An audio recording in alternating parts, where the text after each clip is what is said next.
Hi, I'm John Secor, producer at the Sarasota Film Festival. It gives me a great pleasure to introduce our very special guest we have at this year's festival. I have with me right here Rutanya Alda, actress who played Carol Ann in Mommie Dearest, a movie that we're screening down here, and she has more than 50 years of experience in show business. Rutanya, it's so great to have you here. Oh, I'm so happy to be here, and I'm happy to be here in this Sarasota breeze in this beautiful city. And I have never, ever been to a movie theater that had 20 movie theaters. I mean, this is a new, 8plex was the biggest, and here I am in Sarasota, and there's 20 theaters. I'm so impressed. Well, the festival is thrilled to have you here. I have to ask, what's it like coming to a festival that is screening a film that was released 35 years ago and to see a whole new generation of audiences give it, as you said, in the theater, legs? What's that like? It is really wonderful. I mean, it's like I've done so many movies that people see once or twice, but to have an audience that has followed this movie for over 30 years, that see it multiple times, that know the lines, better than I know the lines, and that and that enjoy the film, and it's true. It's like it's got a new generation of following people that were probably little kids or just born when the movie was made. All of a sudden, they have discovered this movie, and to be in a cult classic like Mommie Dearest is wonderful. I'm so, your work lives on. It lives on and on, and it gives people enjoy it and they love it, and it's nice to get that feedback and to see it, experience it. It's just amazing. Well, it was great seeing the audience react when you walked in, like, oh my God, there's Carol Ann, she's here. And you're going to do a Q&A after our film screens this evening, where you'll get a lot of the same questions, I imagine. But one of the questions I have is, what have you been up to lately? You've actually been up to quite a lot, maybe starting with a little book that you wrote? Oh, yes. I wrote a book called The Mommie Dearest Diary, and it is a true account, day-to-day account of the 4 months that I've spent on this movie. Because I was there from day one, which was January 2nd, into April on the last day. The last day is my day of shooting. So I journaled this 4-month experience into this book because not because I was smart to do this diary, but because it took a life of its own, and people are interested in what happened, the inside stories. And what I like about my book is that it embodies a lot of the characters. The makeup artist that came out of retirement that had worked with Joan Crawford, the Irene Sheriff, the wardrobe designer, the director, of course, stories of Faye, working with Faye, Steve Forrest. So it's a whole cast of characters which people find interesting about what it's like to work on a movie for that long, especially this movie. And to know the truth of, because there's a lot of rumors that aren't true, and there's a lot of people that don't realize. Like, for example, somebody just posted on Facebook Irene Sheriff's design from this collection. I said, that wasn't her design. That shouldn't be credited to her. She'd be appalled, because one of the reasons she walked off halfway in the movie is that Faye kept changing her designs.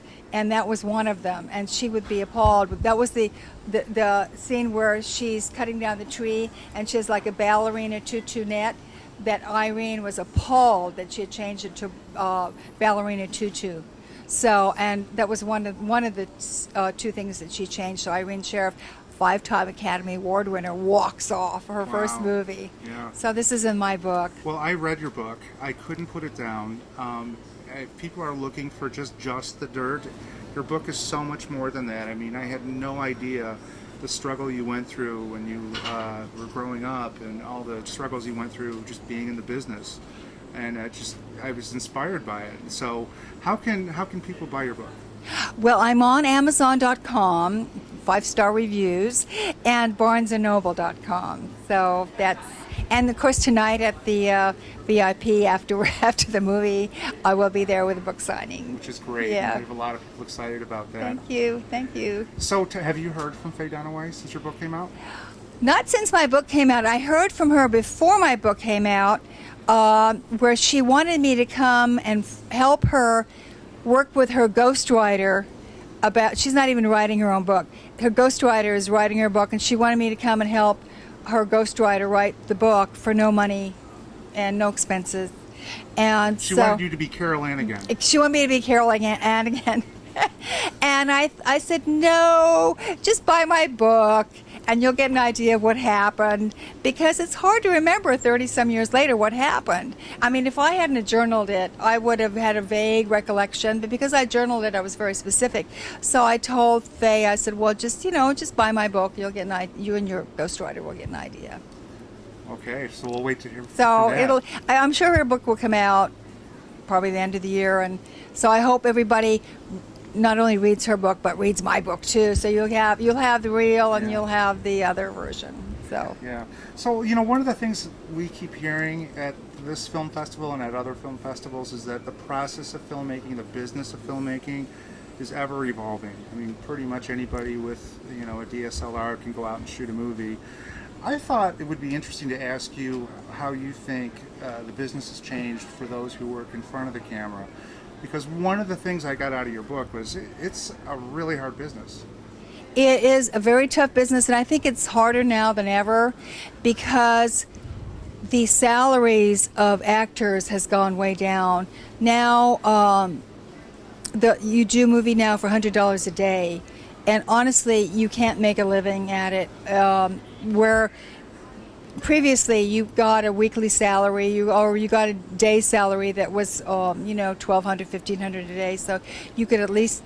But now it's and then I really think the union has failed the actors by allowing this kind of freebie, because and I think it's very. When I was a young actor, studying was everything. Working with really great teachers was everything. And now I find that today's generation, very few people study. They think, it's enough for me to be a star. And I think some people luck out and think, but I think that there's a value in really your craft and your art. And I think that has changed a lot now. So hopefully people come back to really respecting that acting really is a craft and art, and it's a lot of work to become good. It is. So if my daughter wanted to go into acting, what would you tell her? I would say study for at least 2-3 years. Really become good at what you do, and then if you still want to do it, then do it. I always say to people who say, my daughter wants to be an actress, I said, well, does she want to do something else? Is there a second choice, like maybe something else? Yeah, she's got a second choice. Well, do the second choice, because if there is no second choice, like for me, I really didn't want to do anything else, then I say, yeah, go for it. Do it, because it's in your blood. And it's kind of something you have to do. But honestly, there's just so much of a challenge. You just gotta.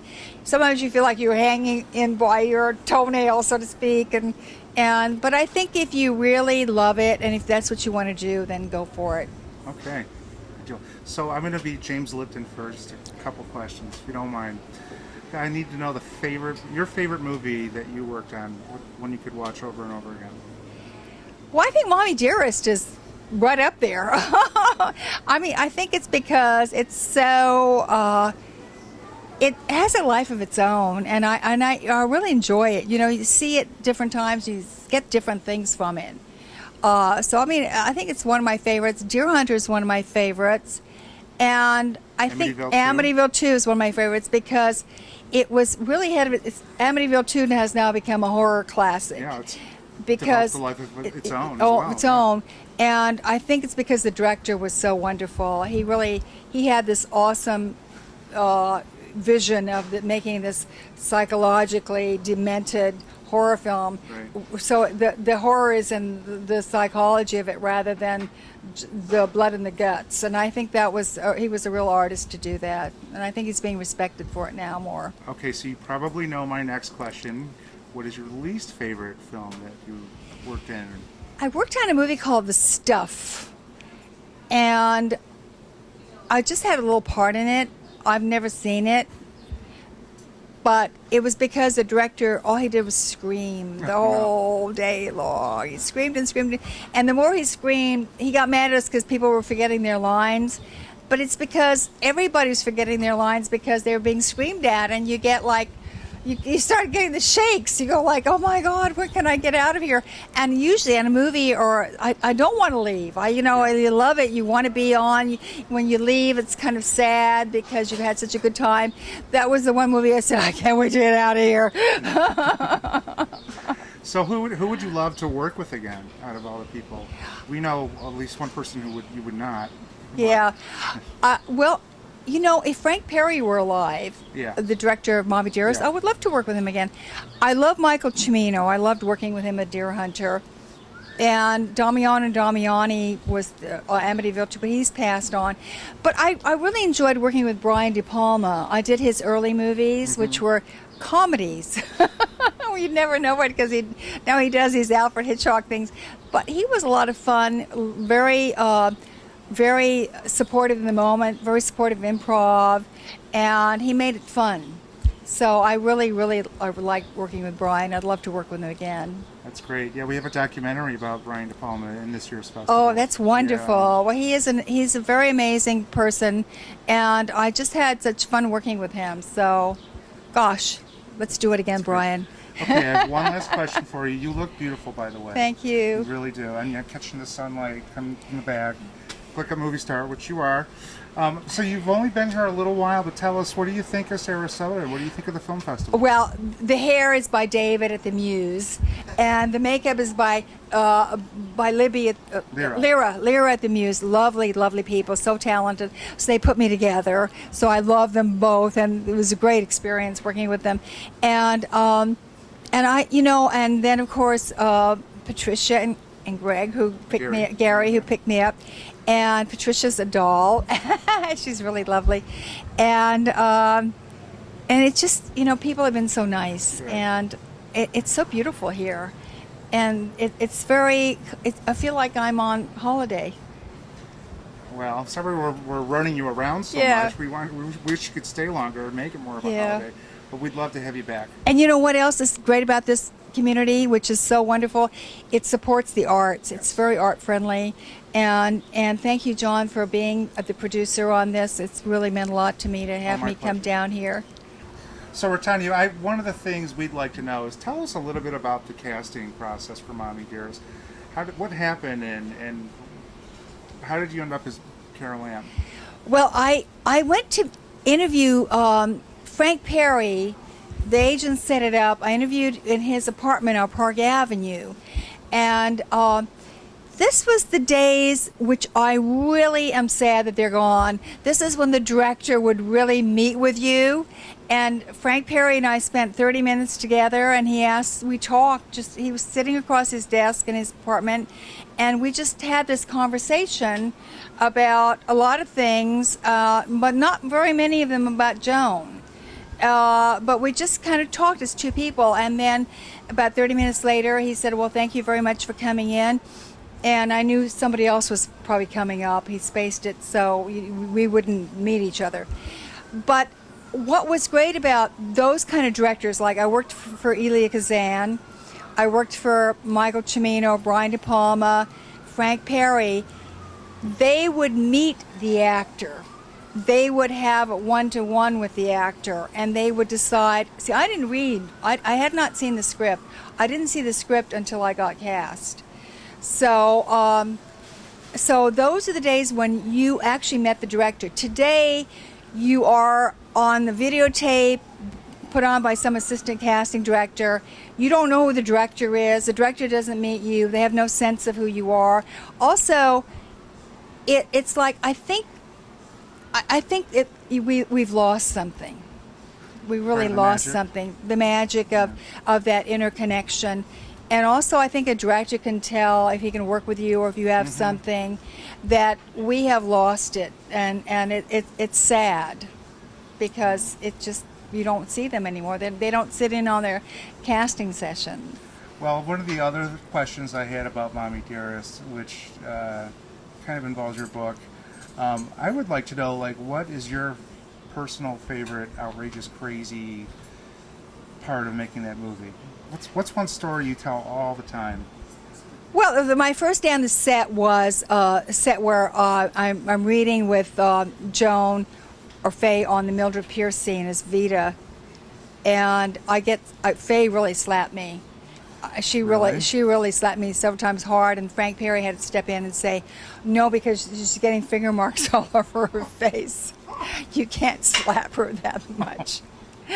So that was my first day on the set, and then a lot of it was like the when she chops down the tree. You wanted to grab the axe out of Faye's hand because she wasn't chopping it down, and I felt like going, let me just have Carol Ann can do this. But Frank Perry stepped in and said, oh no, let me do it. So when you see the axe swinging, it's Frank Perry, it's not Faye. Really? She just had no strength. She was like going. So the tree actually gets chopped by Frank, and I felt like saying, let me have a go at this tree. That's great. That was great. Two of the things. But there are a lot of memories because each day was kind of unique, and the challenges of the day were unique. One of the things I really am sorry that got cut was how I meet Joan Crawford as the ultimate fan that waits for her every day outside of MGM Studios to get her autograph. She starts to recognize me. So she says to me, oh, Carol Ann, are you here again? And I say to her, yes, Miss Crawford, I will be here every day because, I can't wait to see you, and I'm just your biggest fan. So one day she stops and she says, Carol Ann, you want to work for me? And Carol Ann says, oh my gosh, yes, and she said, get in the car. And that's how Carol Ann gets hired. But that scene was cut. That's unfortunate because, after seeing that movie so many times, that's one of the questions I think a lot of people had was, why is Carol Ann so loyal to Joan? And had that been in there, that would have established that. It would have made sense because she is the ultimate fan. And when you're that person and you just love that person so much that no matter what they do, you're going to love them, and you don't judge them, and you justify things that they do because you're just such a Carol Ann's world is Joan Crawford. Right. Her whole world is Joan Crawford. So it would have made sense because her whole world was Joan Crawford before she went to work for Joan Crawford. So it's that kind of loyalty. And even in the end, when you're at the funeral, you can still see in your character how dedicated Carol Ann was. Yes. Can you tell us a story? One more story? Oh, the funeral story. Yeah. That's a good one. And I write about all these things in my book, by the way. So you get lots of tidbits in the Mommie Dearest diary. Well, I was supposed to have a lovely moment with Joan as Faye Dunaway's in the coffin. We were supposed to all say these short goodbyes to her. So so I go in there, and they've been shooting Joan in the coffin for 4 or 5 hours, just her. So by the time we go in, they're pressured for time because they're already in overtime. So I go in, and there's a Polaroid picture of Joan in the coffin because Faye has decided she doesn't want to stay in the coffin anymore. So I say my goodbye to a Polaroid picture. That must have been hard. So that's some of the interesting things that happen. Yeah, people really have to buy the book to appreciate. It's always a surprise. And there was a Mommie Dearest behind a Mommie Dearest. Yes, there was. Exactly. Thank you, Rutanya. Thank you. I really appreciate you being here. Thank you.